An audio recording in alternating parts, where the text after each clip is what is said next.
House Republicans not happy with Eric Holder's response to questions over his role in the snooping on reporters.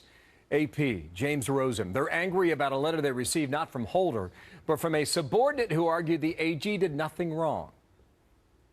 I don't know what they thought, but we're not biting. We believe that the response we received raised more questions than were answered. Well, Bob Beckel, former Democratic campaign manager and co-host of The Five, and Mary Catherine Ham, editor-at-large for HotAir.com, Fox News contributor. How you guys doing? Good morning to both of you. Robert Good. G., good morning to you. MK, nice to have you back. Thank you. Mary Catherine, they say they're insulted. They say they believe there's something the Attorney General is hiding because the answers were not inappropriate. What's up? Well, it all has the whiff of a very lawyerly Washington sidestep here. In the original testimony, Holder says, listen, I didn't know about potential prosecution of a reporter, meaning James Rosen. We've come to find out that, in fact, he personally signed the warrant that you would have needed to argue we're going to potentially prosecute James Rosen in order to get. And then later he sends an underling to send a letter to them saying, well, it was the truth. But the two cannot be reconciled, and I think that's what they're upset about, and that's what they're going to find answers to, and they're going to try and get him back in front of them. What do you think about that, Bob? And can you defend the letter? I mean, should they have heard from Holder? Because it doesn't look like they're going to stop until he talks. Well, it's been a long morning, Bill, and I think that... it's 9 o'clock. Oh, that's right. You guys were up early.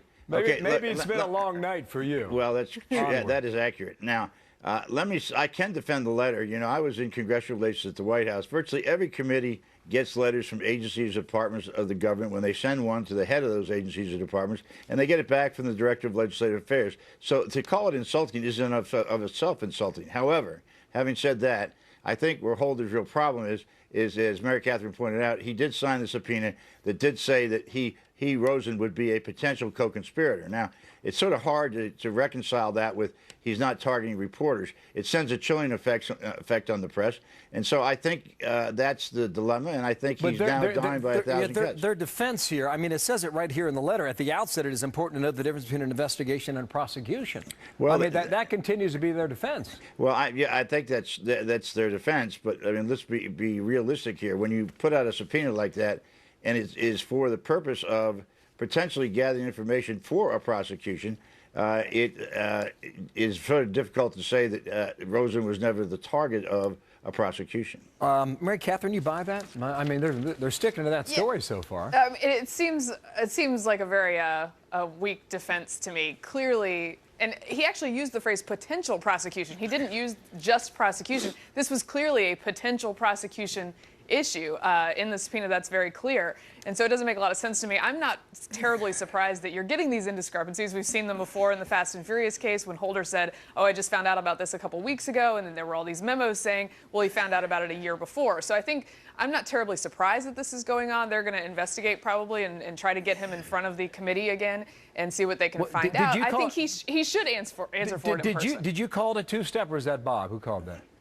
I think he called it a two-step. You called it a DC two-step. If that is the case, then you've got a deadline tomorrow, June 5th, which is a Wednesday. And Sensenbrenner's saying I still expect a response from the AG before that deadline. Yeah. I mean, where's the give and take here now, Bob? What happens here? The problem is, I mean, this is in Eric Holder's hands. The question is, I've been in Washington a long time, and this is what we call death by 1,000 cuts. I think, frankly, it's reached the point now where Holder has got to consider, as he did last year before the election, you know, he wanted to quit, and he was talked out of it by the White House. I think it may be, for his sake, time to begin a wrap down and get somebody else in as Attorney General. I think that he will not. So you think he should step aside? I think for his own. Look, I've known him a long time. He's a decent, honorable man. But I think how much more of this do you want to take? I mean, and the Republicans. How long have you felt that way, Bob? Oh, about 2 weeks. Well, and some of the cuts, many of the 1,000 cuts are coming from anonymously inside the White House and the administration to the pages of the New York Times. So it's taking its toll. By the way, that's an old Washington trick. It's a way to send the message through the White House without unnamed sources. But I think the intention there is fairly clear. And I say, Holder begged to get out of this job last year, and he was talked by Valerie Jarrett into staying there. We will see if that's the case. Soften the beachhead. Do you have a date on that, by the way, quick? Do I have a date tonight? Oh, do I have a date when he's quitting? No, I don't. I did have a date Come on, tonight, Bob. though. Enjoy I'm so that. sorry. You can come back tomorrow. Make it a short night, okay, Okay, Bob? It's fine. only I need to 9:21. do that. Okay, thank See you. you later, But Robert. it's been a G. long See you See you later, later. Catherine. Bye-bye, Martha.